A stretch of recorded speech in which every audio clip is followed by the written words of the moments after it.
Grüezi miteinander, ganz herzlich willkommen und einen wunderschönen guten Tag, meine sehr verehrten Damen und Herren, liebe Freunde aus nah und fern. Ich begrüße Sie zu einer wirklich sehr speziellen Sonderausgabe von Weltwoche Daily, die andere Sicht, unabhängig, kritisch, gut gelaunt. Wir widmen uns heute der Geopolitik, der internationalen Konfliktlage und diesem brodelnden Chaos, das uns dazu umgeben scheint. Und ich habe dazu gewinnen können, zum ersten Mal in dieser Sendung einen ganz renommierten Experten, einen früheren Diplomaten und auch Konfliktlöser, einen Unterhändler. Es handelt sich um Alastair Crooke. Alastair Crooke ist britischer Staatsbürger. Er ist ausgebildet worden, allerdings in Aiglon in der Schweiz. Und wie er mir erzählte, hat die Schweiz ihn auch stark geprägt.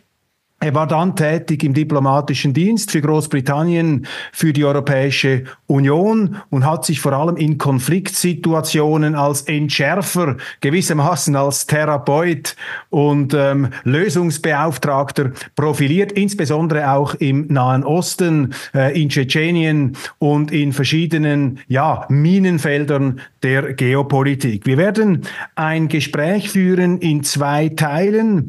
Im ersten Teil, den wir jetzt ausstrahlen, geht es vor allem um Russland, um die Ukraine, um Europa und die Vereinigten Staaten. Und wir werden ein zweites Gespräch führen, wo wir uns dann ausschließlich dem Nahostkonflikt widmen. Und jetzt stelle ich um auf Englisch, weil unser Gesprächspartner zwar in der französischen Schweiz ausgebildet wurde, aber des Hochdeutschen weniger gut mächtig ist als ich des Englischen.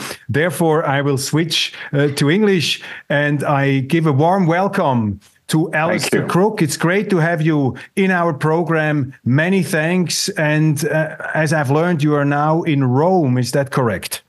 Yes, that's where I'm based in Italy now. Yes. And I have forgotten something to mention, because you are the director of the Conflict Forum now. You are a retired diplomat, but now the director of the Conflict Forum, which is a geopolitical think tank. Mr. Crooke, dear Alastair, let's start with a very general question. What is the state of the world right now? It's a very serious state that we have, because, in a sense, we have serious conflicts that are brewing, both in the Middle East and, of course, within Europe, in Ukraine, and a conflict that is seemingly to be increased. All the language you get from Europe at the moment, all the European leaders are sort of gripped by a war fever against Russia. And I've learned from experience in these things that sometimes these things develop their momentum. I mean, they become a sort of psychological, they are a psychosis, a mass psychosis amongst leaders, not among the ordinary people. But the sort of psychosis takes you forward. I saw, the momentum when I was responsible for what was happening in Afghanistan at the time of the Soviet invasion with Afghanistan.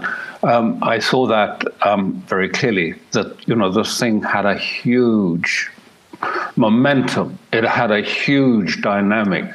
And it was very difficult, if you like, to sort of pull it up or steer it very easily during that time. So we have that. We have in Gaza and in Israel a conflict in which the Israeli people are completely divided in two. There are completely two different, if you like, spheres. One of them was typically Ashkenazi, in other words, European Jews, traditionally, liberal, westernized. And then at the last Israeli election, suddenly we saw the Mizrahi who are Jews that come from North Africa and from the Middle East suddenly were walking into the Prime Minister's office and being given cabinet posts. And they had a very different worldview from the previous incumbents there. The Ashkenazi, the liberal, these are the people from the kibbutzes and from that part of life. And they came in with a particular agenda, which was radical, striking. The first, it had three main components. The first of this was they wanted to found Israel on the land of Israel, to found Israel again on the land of Israel, which means effectively, at least from the river to the sea, and maybe to the Euphrates, and up to the Litani, depending on which definition. But even if you just call it from the River Jordan to the Mediterranean, this means, in effect, no Palestinian state. Just to be clear, that's what it implies. Palestinians as sort of sub-citizens in the state, maybe, but not there as a state in any way. Then the second one was to build the third temple, the third Jewish temple on Haram al-Sharif, Temple Mount. But that, just to be clear, meant knocking down Al-Aqsa Mosque, which is increasingly the key icon, not just as a mosque, but it represents 1,000 years of Islamic civilization. I mean, it's something that is really key to people's identity. Sadly, so much of the Mecca and Medina have become more a shopping center than something that people go to for spiritual reasons. And the third one was halakhic law. The implementation of halakhic law and Talmudian law. And that meant, and you see that reflected in what's happening in Gaza, because we see the talk of Amalek, a biblical person, tribe it was, and you see it in the book of Isaiah. And in that, Yahweh instructs King Saul to kill all the Amalek, without exception. Women, children, beasts, all were to be destroyed. And when I look at the sort of videos coming out of Gaza these days of young Israeli soldiers, and they're dancing and singing about Amalek, and the rabbis are there too saying, listen, killing the women and children is actually a religious obligation. It's not something optional. That is part of the Talmud, and this is what you must do. This is the request. And of course, it was taken up by Netanyahu first, used this word. So just to complete your sort of picture, a really completely divided Israel, not susceptible to the usual secular institutional peace processes, two-state solution, all those solutions, because they are in a different vein. They are looking to a biblical solution, Armageddon, if you like, Masada, if you like. And then, in a sense, they are trapped. And there's no way out of this trap that is very obvious, because on all sides they're pressed. Then that is feeding into the West in a very clear way, because there is an interconnection between our leadership structures, particularly in the United States. I mean, the institutional leadership structures of the United States, much of them are either Zionist or evangelical, and the same in parts of Europe. And so there's a direct interconnection between, if you like, the impasse in Israel and the impasse that is growing in the United States as well.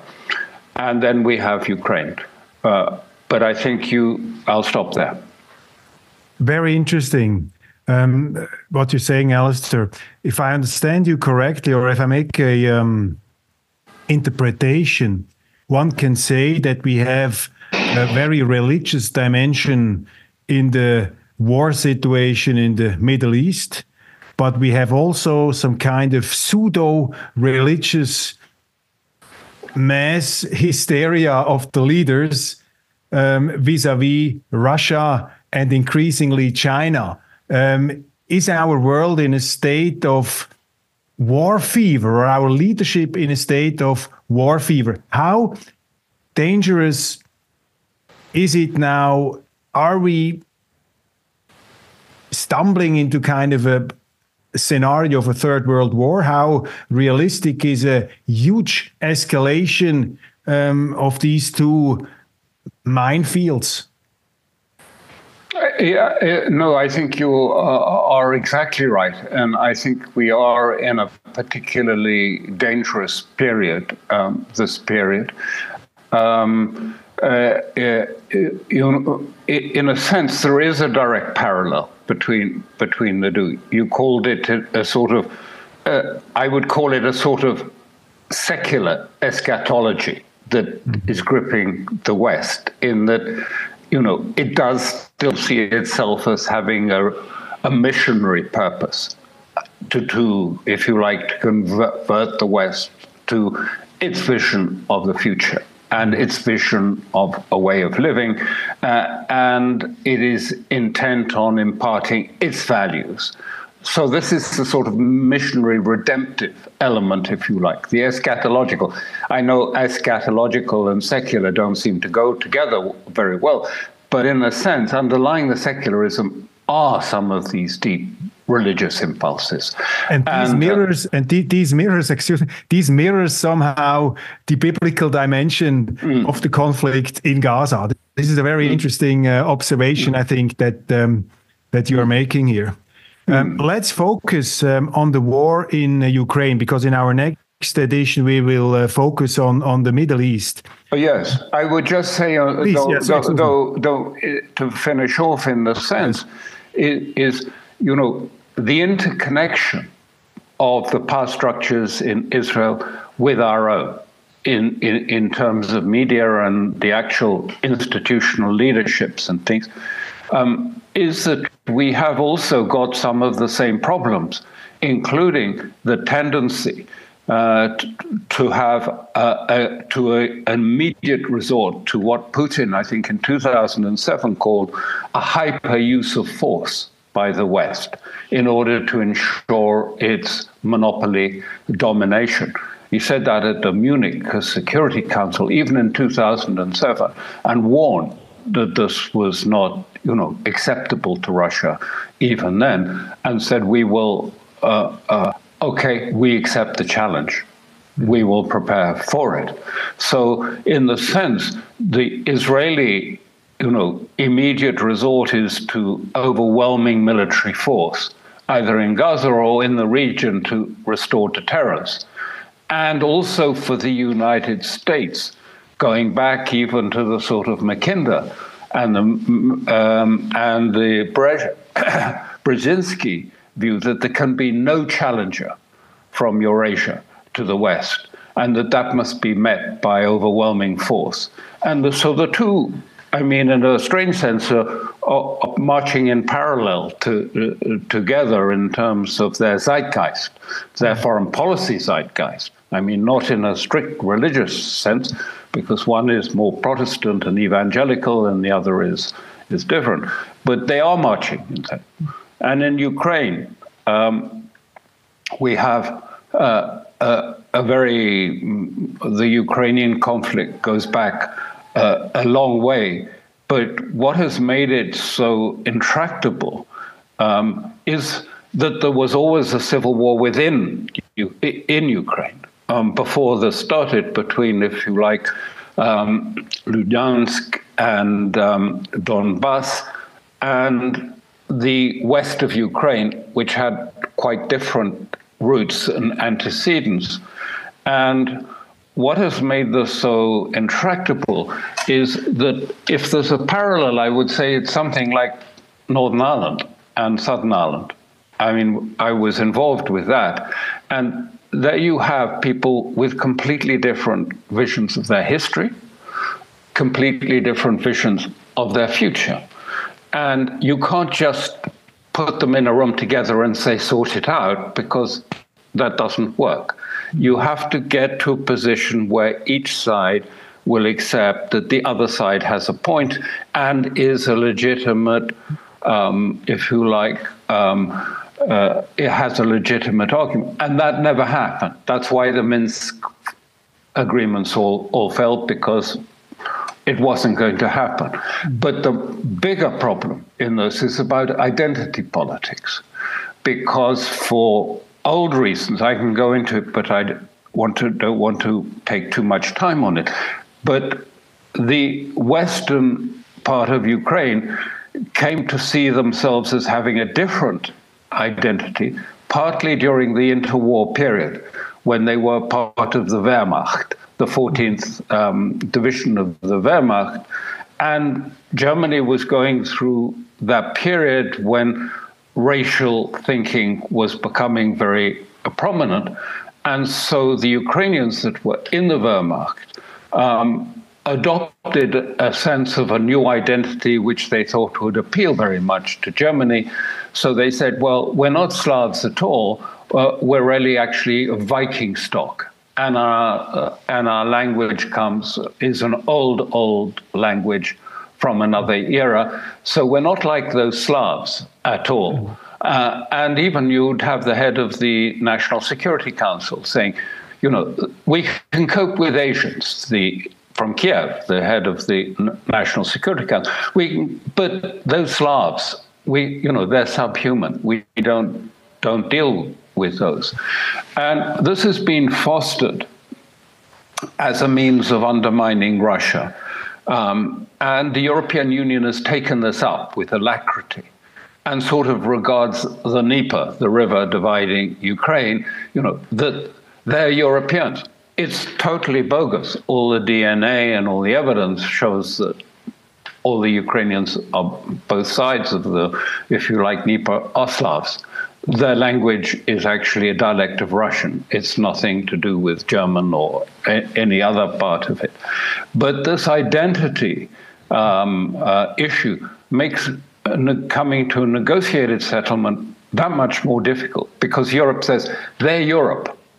Ukraine is Europe, and we must defend it, and we must fight for it.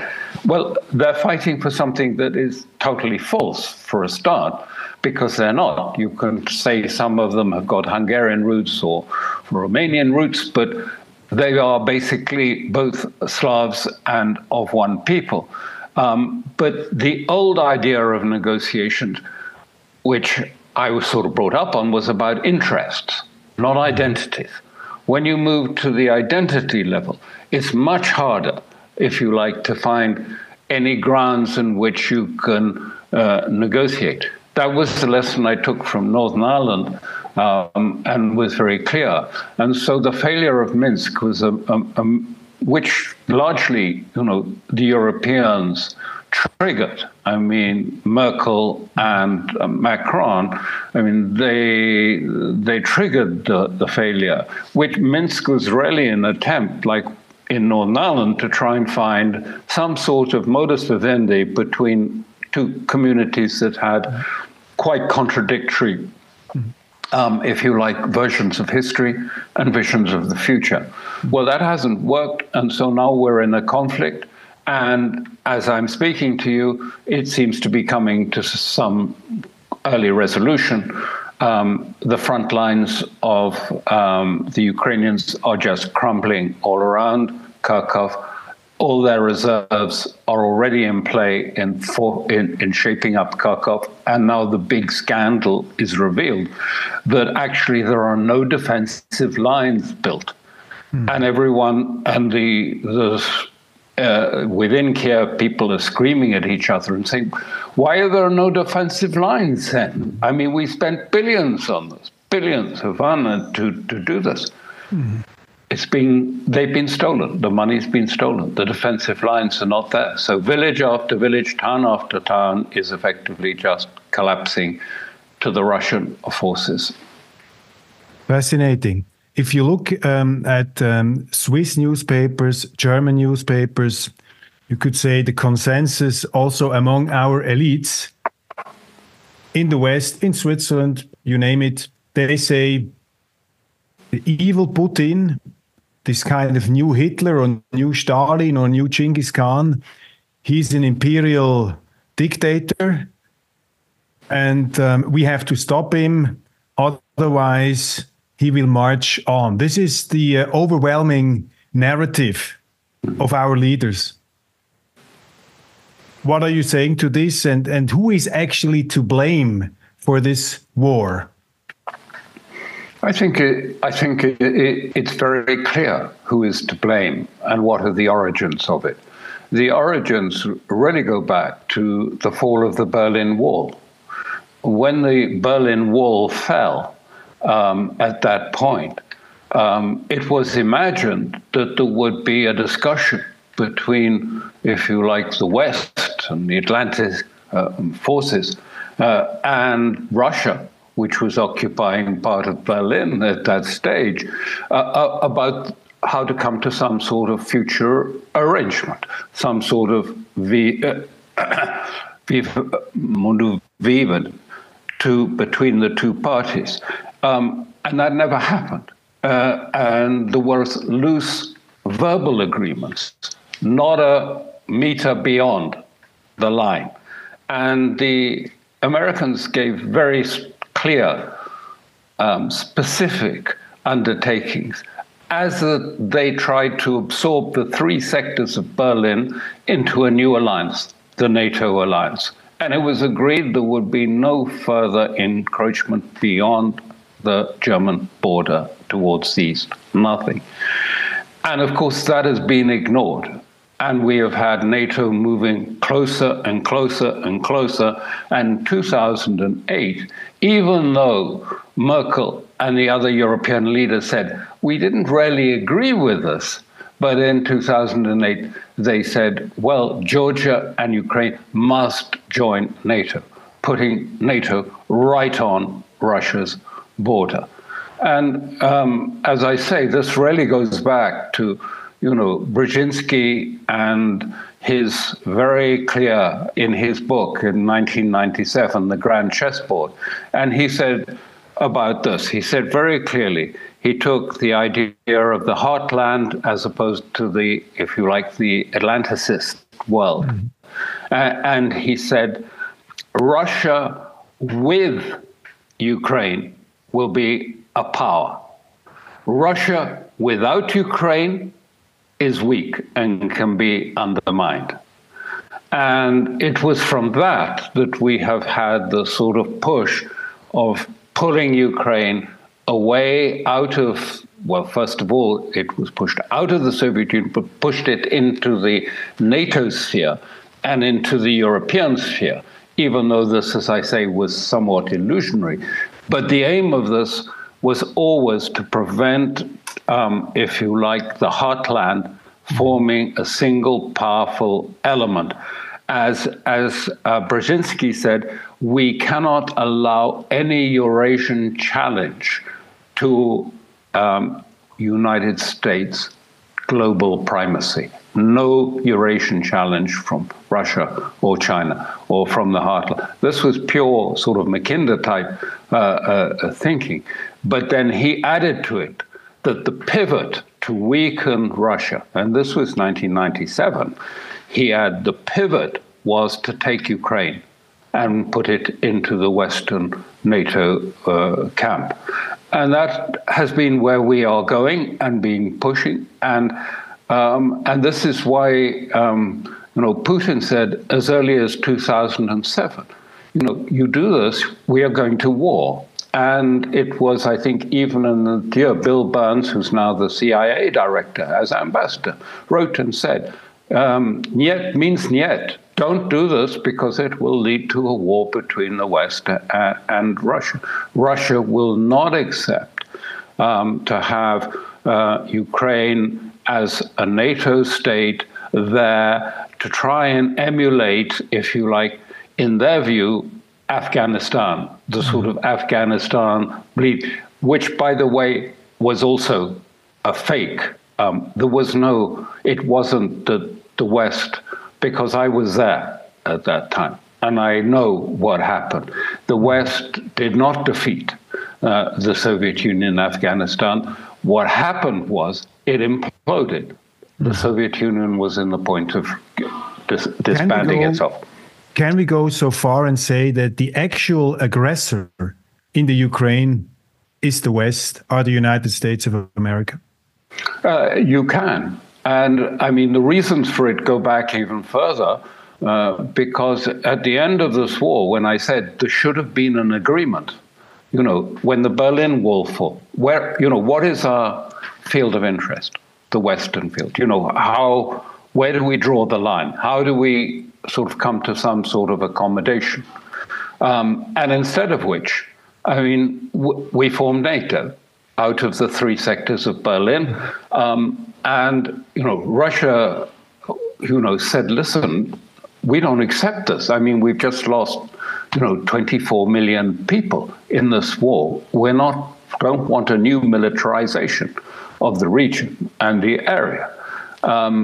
But it goes even further back, because at that time, at the end of the Second World War, not the fall of the war, but the end of the Second World War, all those people that I mentioned, the Ukrainians who were in the 14th Wehrmacht division, were led, if you like, by this man, Reinhard Gehlen, who was the head of the German intelligence service. He was working directly to the Führer at that time. And he had this whole intelligence apparatus aimed at the Soviet Union. And part of it was the Ukrainian element of it, who worked with Germany to obtain intelligence. And Gehlen was was someone who was always telling, I mean, there are the stories of him. He was finally sacked. But all the stories, he would tell the Führer, no, Russia is weak. It's all right. Even when Paulus's Sixth Army was being surrounded and at Leningrad was about to fall, he said, no, don't worry, and showed the Führer old photographs and old sort of aerial surveys saying, no, the Russians are weak, the Russians are weak. And of course, only at the last moment did he tell the German leadership, no, actually, I think it's really very serious at Leningrad for us. Anyway, his whole thing was taken in and formed the basis of the CIA intelligence structure. I mean, 4,000 people under Gehlen became, if you like, the CIA's sort of window on this part of Asia. And of course, it took with it the prejudices of Gehlen himself, and many of those Germans, former members of the intelligence service that came there. So that sort of has persisted, and that's why we have, if you like, the strong connection between some parts of the Ukrainian forces and the CIA and the United States. Totally interesting. I mean, this is really something that you cannot read in our newspapers or hear in our TV shows, but you are now analyzing in depth the whole situation. Now, one other observation. We have seen that after 2000, Germany and Russia went along increasingly better. You know, they were kind of growing together. The economy of Germany, the economy of Russia was becoming increasingly interlinked. This was in their mutual interest. And now these connections are brutally severed. And my observation is, I think that the Russians, Putin, especially as a man from St. Petersburg, he wanted to have good relationships to the West. He said, and especially to Europe. He wanted to cooperate with Germany. He wanted to. I mean, Russia considers itself a European power. And now, do you think that with this aggression or provocation from the United States, that Putin somehow was lured into a trap? Did he make a mistake with his intervention? Has he miscalculated, or was it, from his perspective, an inevitable war? That's a very interesting question. You're quite right. I mean, he was in Germany. He served in Germany, not as an intelligence agent or officer.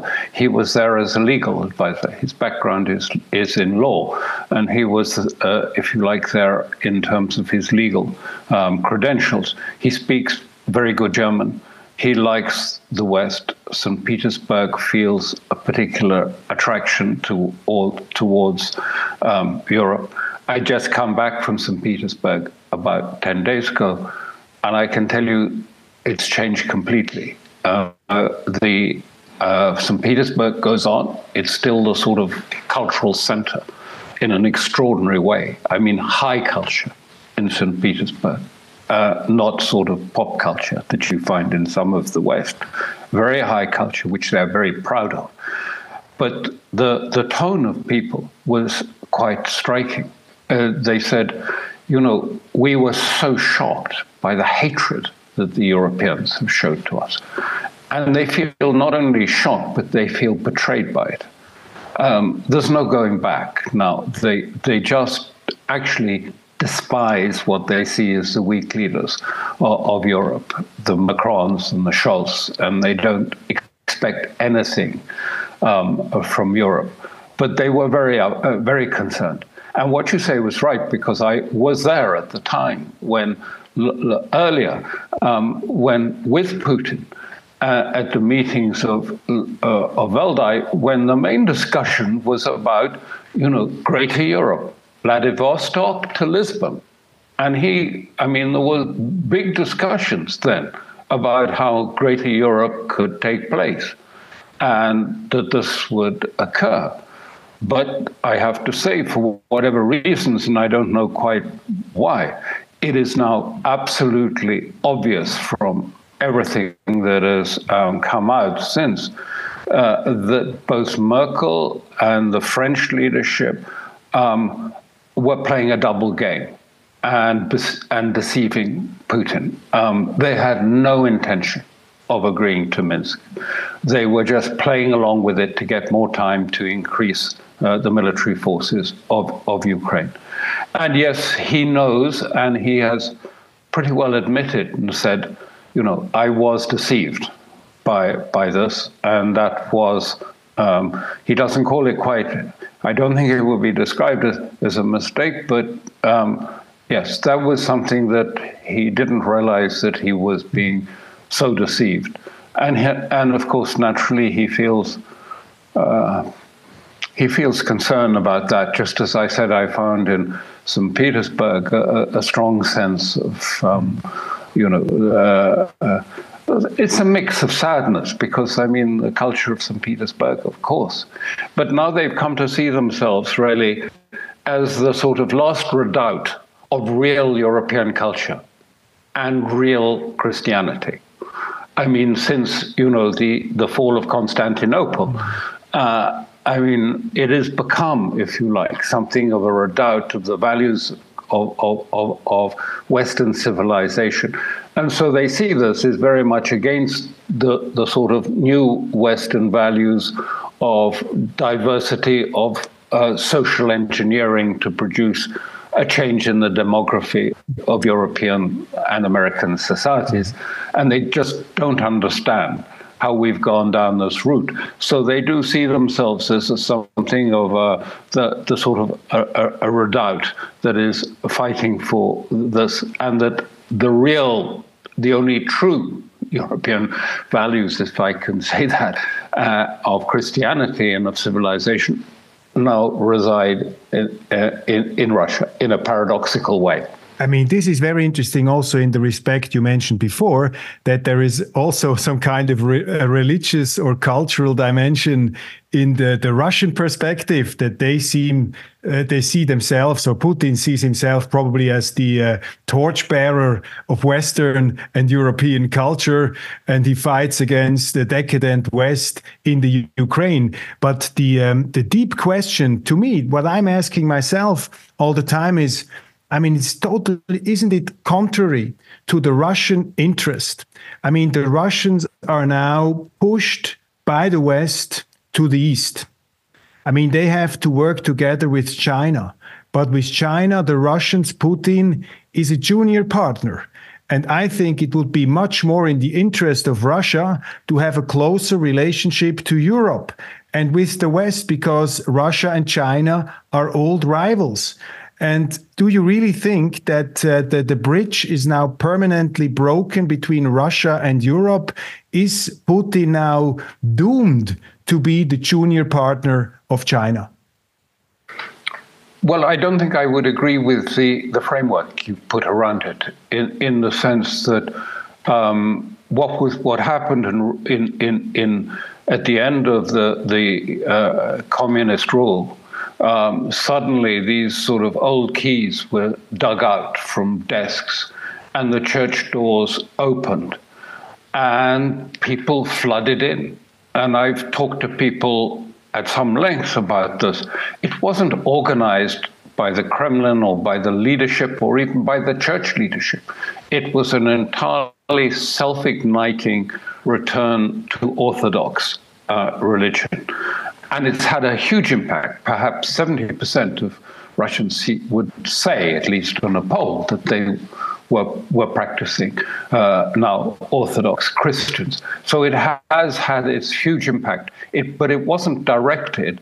But of course, it's become a really important component on Russia trying to move to see who it is, what they are now in this new world. And so that has had an impact. And Putin agrees. And I think you have to understand, when we talk about, the BRICS and everything, and about civilizational states means for Russia and China actually about autonomy and sovereignty, because it's only by going back to your sort of founding, your myths, your stories, your narratives, that your moral framework is there, that you can find your moral framework from all these, whether they're myths from the Bible or a different form, but these moral myths and stories are what binds the people together and gives it a sort of sense of values that are not just values that are prescribed by the Duma or by a parliament. These are values that are somehow eternal and which come from, we all know what justice is. We can't define it, but we can tell justice and we can tell beauty and truth. And we know these things at a deeper core. And so he was trying to connect, if you like, in order to get back to the sense of what it is to be Russia. Russia is, not just a state. It is a way of being in a collective and bigger way, and not just, it's not just a state with an army, something much more serious than that. And so that's why, and that's also affects how Russians look at Ukraine and how they see the world, and they see themselves, yes, as having a redoubt. They are the redoubt of values, but not challenging the West, because in fact they want to have nothing to do with wokeism or trans. I think they find trans, all the stories from the West about trans world, really horrifying and objectionable. So they don't have any aspirations to go back there. At the moment, there is no communications, and there hasn't been. I've been going back for some time, but there's no real channel of communication between the West and Russia at all at the moment. So I don't think that. But as to the relationship with China, I think that is a mistake, this junior partner narrative that the West pushes out. I don't think that's how China looks at this, because China has long realized what is going to happen next. Because, when you have someone like Yellen, the Treasury Secretary, going to China and saying, listen, you must stop your overcapacity because it's hurting our economies. The Chinese understand that, saying, we're no longer competitive. We've got to take action against you, as whether it's tariffs or whatever, but the Chinese can see that the West is also preparing militarily in the Pacific. And in a sense, Russia has enormous resources, material resources. It has a leadership in diplomacy, which the Chinese try to emulate. But, I mean, they respect entirely Lavrov, and the diplomatic machine of Russia is incomparable as far as the Chinese are concerned. And they see Russia developing. I mean, you go to Russia and you suddenly realize, they're planning not for the next 10 or 15 years, but for 25 years.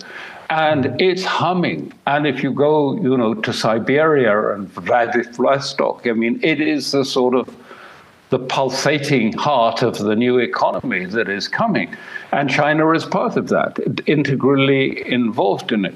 I don't see this as an ideological rivalry in the sense, and nor is it an economic one, because there was a famous discussion between President Xi and Putin, and Xi was giving his view of why the Soviet Union collapsed. This was Xi's view on the Soviet Union.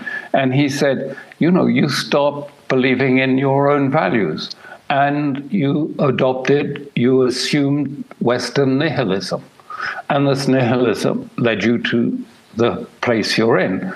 And Putin retorted to him and said, we so much admire the way you've managed to sort of structure an economy that both encourages enterprise, but also hasn't lost sight of the need of the common good, of the human family and things. And he said, we see entirely eye to eye on these things. So I don't think that this idea of, the past enmity at all. I mean, Putin is arriving there, I think, in the next day or so in China. I think you'll see it will be a very strong support. China clearly supports the war in Ukraine, and it supports Russia's position on Gaza and the war in the Middle East as well. How do you see Putin as a leader in general terms? If I talk to friends in Germany, especially in Germany, they say, he's this ruthless dictator. He puts the opposition into prison. He kills his enemies. His secret services, they're all over the place. We have to defend ourselves against this autocratic, dictatorial style. He's the epitome of evil somehow. This is something totally reasonable people say, also in Switzerland. They're not fanatics. They really believe that Putin is this kind of terrible dictatorial leader. What would you say in such a conversation? What's your assessment of Vladimir Putin? I think they've been listening too much to the sort of neocons of America, who have, a very poisoned view. I mean, almost a sneering view of Russia and the world. And I think they have perhaps absorbed too much of that. I have sat, not one-to-one, but I've listened to Putin for hours at times. I would characterize him as the following: has an extraordinary mind, intellect. I mean, he's capable of talking for 3 hours on a whole range of complex subjects. There's no one giving him little notes. There's no one whispering in his ear from the side. There's no assistant coming in to him. He has an extraordinary view, a broad view of complex subjects. All, it's not just one or two. He has this wide perspective over everything from the economy to the military to all of these things. He is, if you like, in command of, organic Russia. And I would say the other thing is, what is so obvious, he's thinking 10 years, 20 years, 30 years ahead. Always nothing in the West, everything is immediate. everything is what happened today, what's in the news today. He is always standing back and looking at it. And he has also got, when he speaks and when he talks in this way, he has a touch of philosophy about it. I mean, by philosophy, I don't mean, academic philosophy, but I mean going deeper into the causes of things and why things are they are. Like all Russians, he knows history extremely well, knows history like we don't in the West. He knows history, but he's able to sort of turn this into, a very practical politics as well. So I would say, no, they have a view that is, clearly being prepared for the idea that we must come to some sort of conflict with Russia. And I'd say that, this is entirely unnecessary because what is, Russia doing? One is it has to prepare, clearly has to prepare against the possibility that actually the West will sort of develop, this war fever in the West will end up in a war, whether it starts off only with tactical nuclear weapons or is something else, because the West is not capable of mounting a peer-type war with Russia. It doesn't have the weapons, it doesn't have the ability to do that. But nonetheless, he has to prepare for that. And so what we see in terms of the change in the cabinet and others, all about preparing for how to bring new technology into use, how to see that it is properly being exploited, but also how do you actually run a war economy in such a way that it doesn't suck the oxygen out of the civil economy, and that civil supply lines, everything else becomes distorted by the war economy. So he's always looking at this about the Russian people, about how to manage this and also secure the future of the Russian people. Mm-hmm. So he's not looking for that. What it is all about, finally, is that missing element that I said to you from the fall of the wall, Germany. Ultimately, there has to be a discussion between the Western powers, the North Atlantic Rimland powers, and the powers of the heartland, Russia, China, about a modus vivendi between the two. Where are your limits of, what are your limits of interest? What are ours? Let's agree, that, Central Europe, Central Asia and its economic sphere, this is not for you to disrupt. This is China and Russia's economic depth, and we won't accept that. There has to be. And in 21, they put forward some treaties and invited the West to have this discussion. And they said, let's talk about how we come to some sort of terms about it. This is the elephant that is missing from the room. There's been, and there is no discussion about these issues at any level with Russia, and also with, China maybe there is some, but with Russia, there is no discussion of any substance with the West. There is one Track 2 channel that I know of. There is something that is done over Zoom. And there is, if you like, the sort of de-escalation channel between the Pentagon and the Ministry of Defense in Moscow, to stop planes colliding and flying into each other. But it's not strategic at all. Interesting when you talk to people also here, and I bring these arguments because a lot of people are watching our program who probably don't have the same opinion, or they see it differently.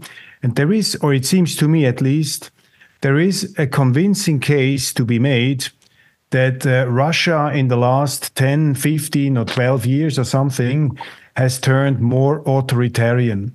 When Putin started, he said, it's not good if a leader stays too long in power. There are famous interviews with him when he was on his first campaign. He says it's important that the leaders change.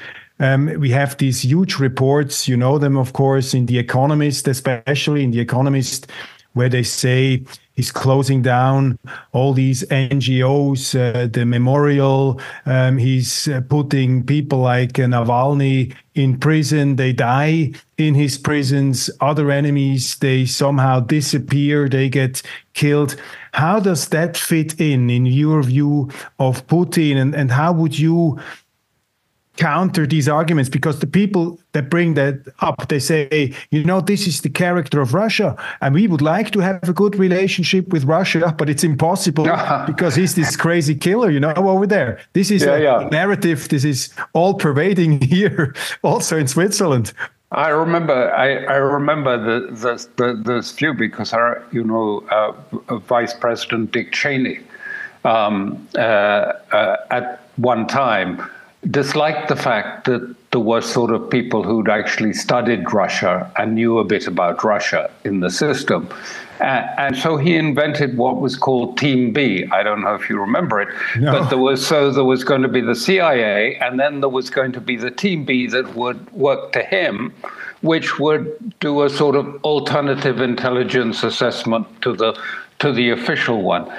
And the point was that Cheney made to them and said, listen, I don't need all these details about Russia. I don't want to hear all the stuff about Russia, particularly because I know the nature of Russia. I know who they are. They lie, they cheat, they deceive. And that's enough. So work on that premise. And then you don't need all the details and the data from elsewhere.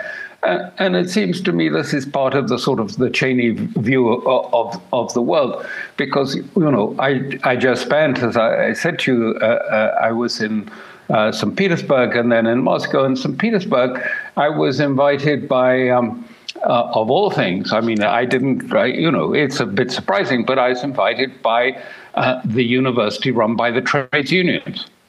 They fund the university. And they funded this conference, which I had to give a talk on, about BRICS. What is the future of BRICS? I mean, this was a huge event with lots of people discussing about the future of the global order. You don't see that anywhere in the West taking place, that sort of deep discussion. And it was done by the trades unions. And it involved all the academics, the scientists, government, the Duma, and others. It was a big affair. And I sat through this, and I thought I was about the only Westerner at this affair. And I thought, this is the other side of Russia no one sees. I mean, because these people, there was, vigorous energy and debate about these issues, about open borders or what we do, about the role of science in society, the role of, which academic societies, who should be controlling. And people were throwing rocks at the sort of chair of the parliamentary committee and saying, you've got it all wrong. And he was hurling rocks and others were hurling rocks back. I mean, there is a bottom-up political process and the academia and the institutions of Russia are very important in this whole structure, as is the Duma. And the chairs of the Duma, the parliament, are very important, people with significant structures. But equally, we don't understand that the policy of Russia is not decided by Putin in a personal sense at all. We never talk about it in the West. We never try and understand it. But there is this thing called the National Security Council, which is not the same as our National Security Council. It is a Security Council on which everyone sits, from Naboline, the head of the central bank, to people who are from industry, the heads of government on this, as well as the military, as well as the security. I mean, the top people come and they discuss, and you can see it. I mean, it's visible. They have their own website, and every day there's serious debates about the problems with aircraft production, or it could be about why don't we produce better drugs for the army. They have if anything, a better structured government than we do in many places, and I say that avowedly as having been part of the government. So let's make the point here. According to you, the conception Russia is this monolithic dictatorship is wrong? It's junk. It's just rubbish. Interesting. Simply this is that. so thought-provoking. This is great. Let's switch to the. It's really, thank you very much. This is so interesting how you develop your observations and thoughts. Let's delve into or drill into the war right now and how this whole thing could end and could be brought to an end. But to start with, what's the situation now of the Ukraine war? Is it won by the Russians or is it still raging on? We read in our newspapers that it's totally important that we send in more weapons and more money, that there is a real chance that President Zelensky can somehow push the Russians back or hold the front. What's your assessment of the situation of the war right now? The war is settled, but not yet over, I would say, in a simple terms. It's settled in that the Ukrainian forces have no ability to win or even to maintain what they now have in this period because, first of all, they just simply don't have men. I mean, you can get new weapons, you can do other things, but if you don't have the men to use them, you can't. They are of no use. They've lost huge numbers, and they are losing enormous numbers at the moment in across the front. And what we're seeing is a real, more importantly than that, they don't have weapons either, and they don't have air defenses. But that's not because the West hasn't tried to give them to them, but they've lost them. The air defenses have never been very effective anyway. But the West has destroyed many of the Patriot missiles and the RST missiles given by Germany. All of that's gone. So they don't have air defenses. Mm-hmm. So they're open. They don't have men. Russia has slowly developed and recruited, not by conscription, but recruited a bigger army. And it has reserves and it has men. And at the moment, the front is just collapsing. And what I mean by collapsing is that we saw at one particular sort of town, just as one example, Ocheretino, the battalion, the Ukrainian battalion that was defending it, just decided to abandon it with no orders. They just went against the orders and went. So immediately a second battalion, and actually more of an Azov-linked battalion was put in there, and they said they wouldn't go. They took one look and they withdrew. Then a third battalion was sent there, and they too refused to fight in the town. And we're seeing this in some places. The Russians are just walking into towns. There's no defense at all.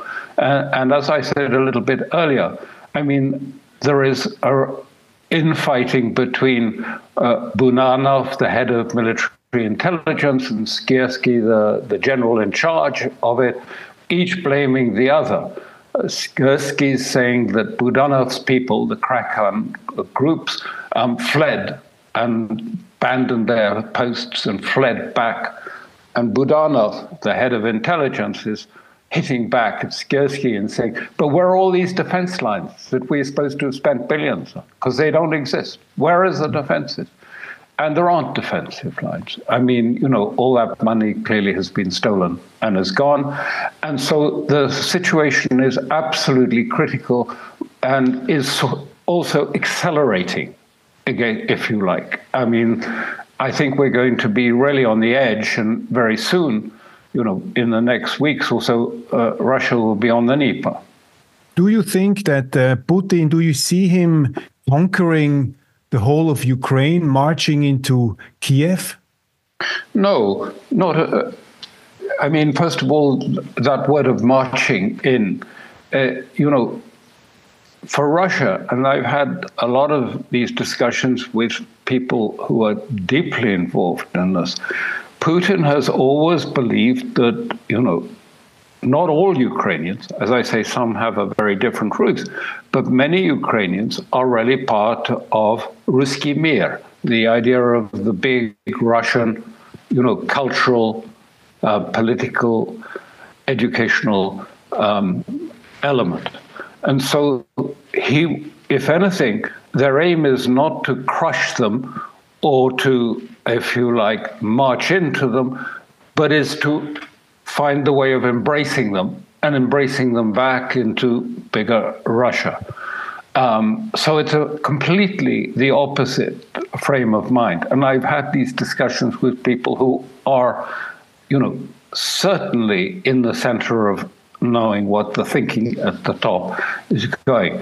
How do you do this? I mean, in some respects, what is difficult is those elements that I mentioned to you that were deeply anti-Slav, that were inherited the sort of these are the so-called Nazis. That's what the Kremlin calls the Nazis. Well, they were at that time. There were in the 30s and that time the Stefan Banderas were that. There's no doubt about that. The ultra-nationalists, we've considered the ultra-nationalists. That's a better word for it now. But they're ultra-nationalists.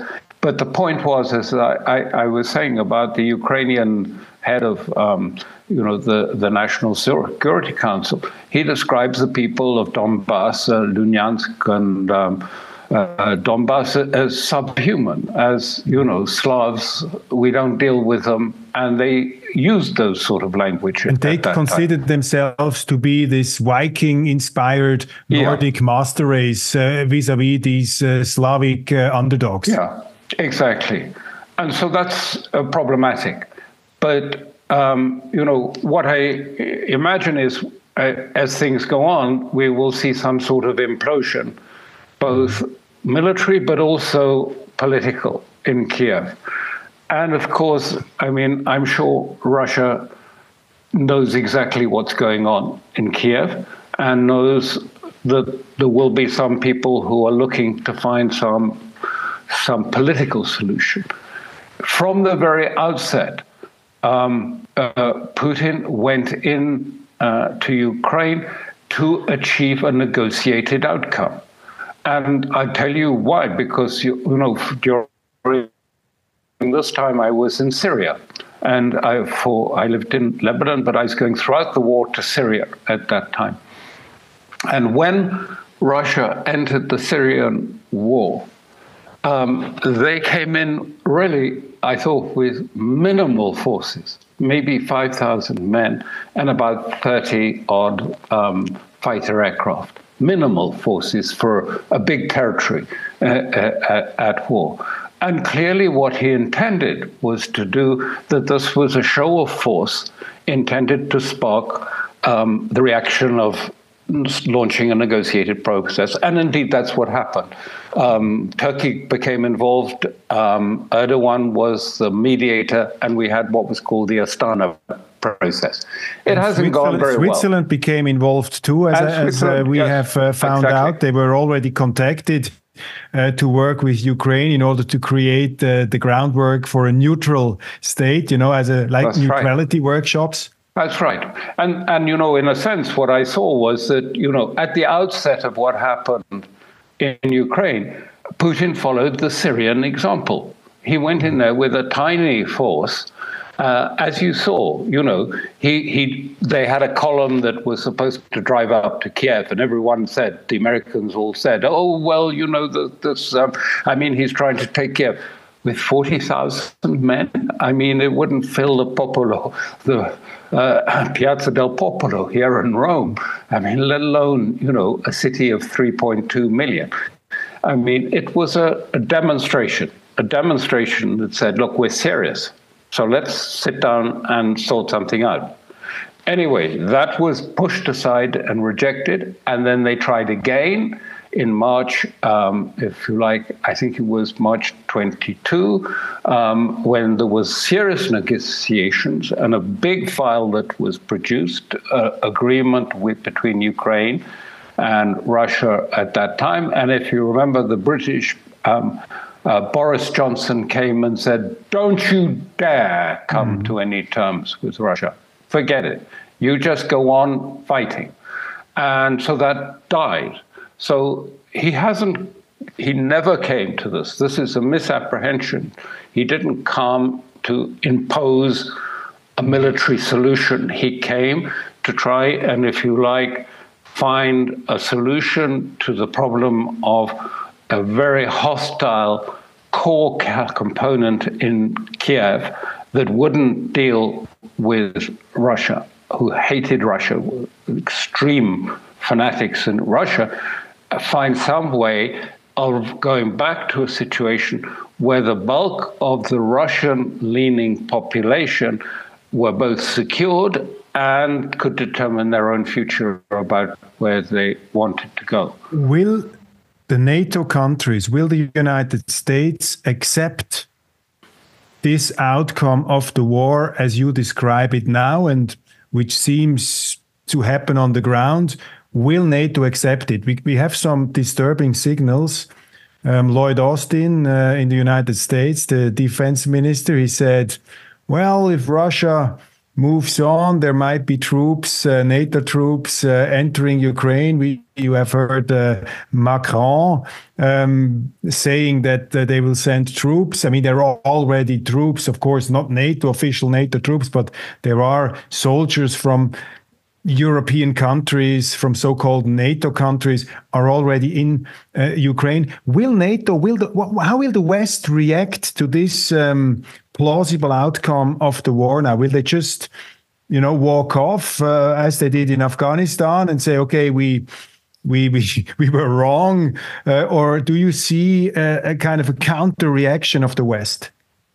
Well, I think we have to divide it into two parts. But from now until November, I don't see that there'll be any change at all, and perhaps not after November. But I think that what you say highlights the danger that we are in, because all the proposals, first of all, let's be clear, there are no weapons left in the armories of Europe to give to Ukraine that would make any material difference on the battlefield. There are none, and even in the United States, there's no reliability. This is the point that that needs to be understood very clearly. We offshored our manufacturing capacity years ago.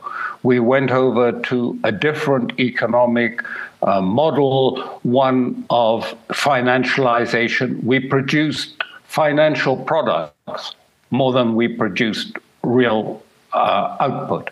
And so we don't have the capacity either to remilitarize. I mean, if we went to try and reindustrialize, that would be a 20-year project. You can't just change the whole framework, the structure of economy, and turn it into a military machine. And it would cost trillions. But also because we don't have that manufacturing, we don't even have the beginnings of it at the moment. We've lost that. Culturally, we have changed completely that process. So what we're getting is from people like Macron, clever plans which he thinks are try and produce a sort of opaque, if you like, deterrence. Well, we won't tell you what we'll do. We may do this, but we may not, and I'm not going to say what we're going to do because I want you to worry about it, Putin. I want you to worry that we might put troops on the ground. And then there have been ideas of NATO putting missiles right up on the border as close as they can in Romania and Poland, and then firing at Russian aircraft in Ukraine from there. All of this is really nonsense. I mean, first of all, if France has some foreign legion in Slavyansk, which they may do, they may have 100 people. The message was very clear from the Russians called in the French and the British ambassadors to the ministry, and they said, if you put, whether they call them the French Foreign Legion or whether they're which are part of NATO forces, by the way, they're not somehow they are part of the defense forces of France. I mean, they're slightly different, but they are part of it. He said, whether you put that, we kill them. We will kill them and send them back to you in coffins if you want to send them there. And if you want to put a force in at Odessa, you will find that there will be a very, very serious repercussions from that. I think you should, maybe even, check the Eiffel Tower. Mm-hmm. They said the same to the British, and they said, look, if you continue, because, it's quite clear that Western military forces on contract or in plain uniform or whatever it is, are actually doing the targeting and the setting up of these missiles, and more importantly, are providing the radar and the electronic framework that allows, Storm Shadow missiles to weave between the radar patterns of the Russians to hit their targets. All that's being done by the West, by NATO, directly as participant in the war. And the message to the British, which, has been publicly repeated by Putin, was saying, if you go on doing this, we will hit your troops wherever they are, implying even in Britain itself, if you go on doing this. So Putin has been very clear. Now, is it enough to stop this sort of language and because, there's no means of doing it. Europe doesn't have the money, and it doesn't have the armory to do this, and it certainly can't start up a military-industrial complex overnight. So is it enough? This is the one fear, because within Washington there is an element, a sector of the population there, foreign policy community, that advocate using tactical nuclear weapons then because they haven't got anything else. And Putin has said very clearly, don't go down that route, because we'll end up in a third world war. It's very dangerous if you go run. Do you think But this is a danger of the United States being desperate and not wanting a humiliating outcome. Mm-hmm. What will be the most likely, most probable outcome of this all? What do you see? Any kind of settlement, which will it be a unilateral settlement by Putin, who has the success, military success? Then we have an implosion of the government in Kiev. We have a new government, and then we have this somehow Korean kind of, or Vietnam kind of separation of the country, a new Cold War, an Iron Curtain. What's the scenario? No, I think it's very clear. He's waiting for, if you like, a surrender of the forces there, at which point then negotiations will start. But it's not going to be. There's no going to be frozen conflict.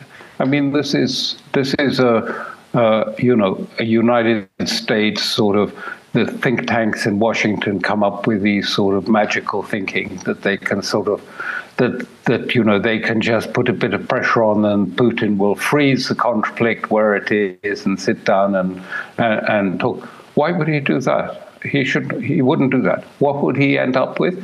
He'd end up with a rump Ukraine, who would then subsequently, either by stealth or in de jure, put into NATO. And then they will start the whole process of undermining Russia again from rump Ukraine or whatever it is.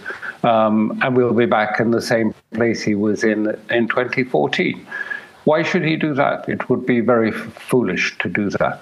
So no, there's no question of him talking to, certainly not with the Europeans, who, as I say, in Russia are not held in any sort of esteem at all. And I'm very sorry that Switzerland has moved its position from neutrality, because it was always able to be considered, and it's now more or less, not formally, on the sort of unfriendly list. You gave just the keyword. I wanted to bring that up. I mean, we are having this conference at the Lake of Lucerne at the Bürgenstock resort, this so-called peace conference with Ukraine, but without Russia. Now our government is trying to bring in as much politicians as they can find. There's a huge debate in Switzerland about this conference. The mainstream would say it's a good thing to do. Former diplomats say, well, even if Russia is not part of it, it can be fruitful. It can, start the development in direction of peace. What is your view on this peace conference in Switzerland? If it is still based on Zelensky's plan, which was a complete withdrawal of all Russian forces from back to the, if you like, 22 lines. If it is based on his demands that of also the trial and the court processes against Russians, if it's based on his demand for recompense from Russia for the damage that has been inflicted. And if it is to be the Zelensky surrender document that is being discussed, then the conference is pointless. It will be a waste of money in running the conference because first of all, I'd be surprised if there are many sides that will come and discuss that. Absent, and China certainly said it was going to have nothing to do with it, this conference. And I don't think much of the global south will be interested. They'll say there's no point. I mean, the Zelensky document is, fantastical. It has nothing of substance that one can point to that could be even a starting point for a negotiation. And I'm saying this as someone who's been, I've done negotiations with Iran and with many countries. I have been a negotiator in between different sort of spheres of this. I remember once an American, a very senior American, came when we were in Lebanon and saying, could we set up a channel with Iran for them to have a serious discussion about it? I said, yes, we could do that. And then when they came, no names. When they came to the meeting, and I had long talk. He's a famous name. You'd know who it was, but it sort of came a serious project. And he came and he said, okay. And the Iranians were coming to the meeting, and he said, now this is how I'm going to handle it. And then he started off. And then there was this washing list of things that he wanted to include in it, the treatment of women in Iran, the question of how the prisons were administrated, the question of hijab, it was demanding a sort of autopsy of the corpse of Iran. And I said, okay, forget it, go home. I mean, you don't start this sort of negotiation with someone like Iran he said, but that's, the State Department told me I have to have all these questions in the list and we've got to put them to Iran. I said, fine, but, you don't have a negotiation, forget it. And so... the tragedy of abstraction. How will Europe come out of all this? In my view, Europe Ukraine is a big loser in this whole ordeal, but I think Europe will emerge diminished also as the loser from this whole conflict. What is your perception? I think absolutely. I mean, extraordinary mistakes were made by the European leadership, our leadership, in the sense that, from the beginning, they went in, it wasn't that they were pushed into it by Washington. They went in with alacrity to impose sanctions on Russia. They didn't do their homework. They didn't work out, that Russia wasn't the Russia of 97 when, if you like, sanctions almost brought down the financial system. 98, perhaps. I got the date wrong, maybe. But, then Russia, a lot of its economy was, connected with the banks in Wall Street and Washington. They didn't do their homework. And so they thought this was a slam dunk, easy job. I remember the French economy minister saying, a few weeks and it'll all be bust, and then we'll be able to sort of, break up Russia and take what bits we like. And they made a great mistake. And then they made a great mistake in getting involved as effectively combatants in this war. I mean, they say they're not combatants, but I mean, they are certainly party to this war in this way. And I think the consequences are extraordinary for Europe, because the consequences of the sanctions have hurt Europe more than they've hurt Russia. We have raging inflation here in Italy, and I think less so in Switzerland, as far as I recall. But I mean, huge inflation. There's a real sense of people unable to make ends meet, poverty. Small, medium-sized firms are having to either close down or go to the United States, where energy prices are much cheaper, and heavy users of energy are deindustrializing from Europe, not reindustrializing. And we have a huge open door policy of immigrants who are going to have their payments here, which have been generous in Europe, but cut quite drastically because of the austerity that is inevitably coming our way. And they are going down the same path. And so now when the United States wants to ramp up a tariff and financial war on China, they think it's a good thing to join in with that too, in the sense that somehow they believe that China is going to want to have a sort of special trading relationship with Europe, and that can exist when America is doing 100% tariffs on China on one hand, and that they're going to allow Europe a little sort of bijou corner where they can have their own sort of economic element. China knows that this is nonsensical. So I'm afraid the outlook for Europe is one of, I think, coming political unrest here. In this gloomy outlook, I'm desperately trying to find the silver lining to end our conversation. Okay. I offer you a silver lining, okay. A possible silver lining. Isn't it imaginable that due to all the problems you so eloquently describe, that there will be some kind of a paradigm shift politically in Europe? We will see new parties taking over, for example, in Germany, in France, in other countries, and realism gets back into the picture, and this kind of hyper-moralistic, evangelical style foreign policy will be pushed into the background. And if we have a change of leadership in Europe, isn't there a scenario that in a rather short period of time, Europe could reach out again and say, well, we want to cooperate with Russia, we want to cooperate with China, we don't want to be the slaves of the United States. Isn't it possible that such a positive outcome could realize itself in the nearer future?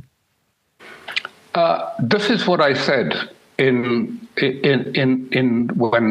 St. Petersburg when I was there, and I said, because people were complaining about the West, and that it was impossible, and that it was like the siege of Leningrad again, which is highly exaggerated.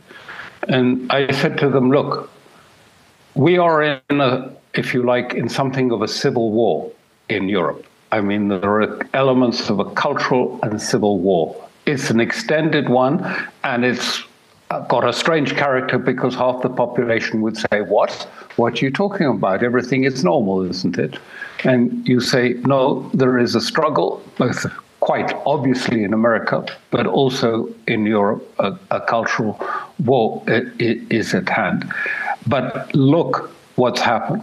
The West has been defeated, badly defeated, in Ukraine, and NATO has proved to be a hollow shell.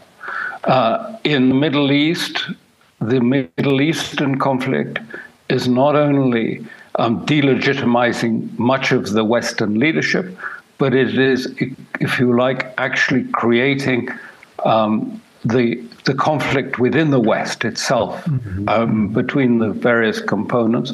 And thirdly, you have Yellen going to China to announce that our economic model is broken and that we can't repair it. And I said, of course change is coming in Europe. But the point is, and what I said to the Russians I don't think I'm giving much away, but I said to them, look, we don't even know if there is an election in the United States at the end of it, someone may take office, but does he take power? Because you have all of these, if you like, fiefdoms that have their own foreign policy. I remember going to the Treasury in the US once and saying, but why aren't you doing this? Because there's a presidential executive order ordering it. That may be the president's policy, but it is not the Treasury policy. Ours is different. And it was the same in many areas. CENTCOM in the Middle East has its policy. We saw that in Syria. The president ordered the withdrawal from Syria, and CENTCOM said, I'm very sorry, you may be president, but we know better, and refused it. And then you have the CIA, even more difficult, and you have the Justice Department. How do you manage that? I mean, how do you reform that in the end? Or do you just have all of these warlords pursuing their own separate policy, in which case, how does Russia engage with this difficult outcome? And so I was saying, the change is coming, and it's important what you just said and what I said. It's coming, the change, but you're going to have to be a bit patient till you see it actually taking place, because these are serious problems which will be addressed before these other foreign policy issues, the domestic issues of what's happening in America, and it'll happen in Europe, I believe, too. Then for sure, change is coming. But, don't think it's worth talking to Americans at this point. It's not worth spend your effort on things that are more productive, because how can they talk to you? You stand for everything they hate with the present administration. It's like talking to the Bolsheviks. Don't expect that the Bolsheviks are going to like you or be helpful to you. They're not. They detest everything you stand for in terms of your values. So, I agree with you, but I think equally you need a certain amount of caution about how much is realistic and what will be possible. Mr. Crooke, many thanks for this conversation, really in depth. we to sum it up, we have the picture of a confused West, which is in a state of war with itself, within itself, a West who kind of tried out this aggression in the Ukraine, and now he sees that his strategy has failed. How to get out of it? There is a semi-optimistic perspective at the end. Yeah. And I'm looking forward to our next week's conversation, when we dive into an even more depressing topic, one can say, that the conflict in the Middle East, which is an abyss at the moment, and you have already touched upon it.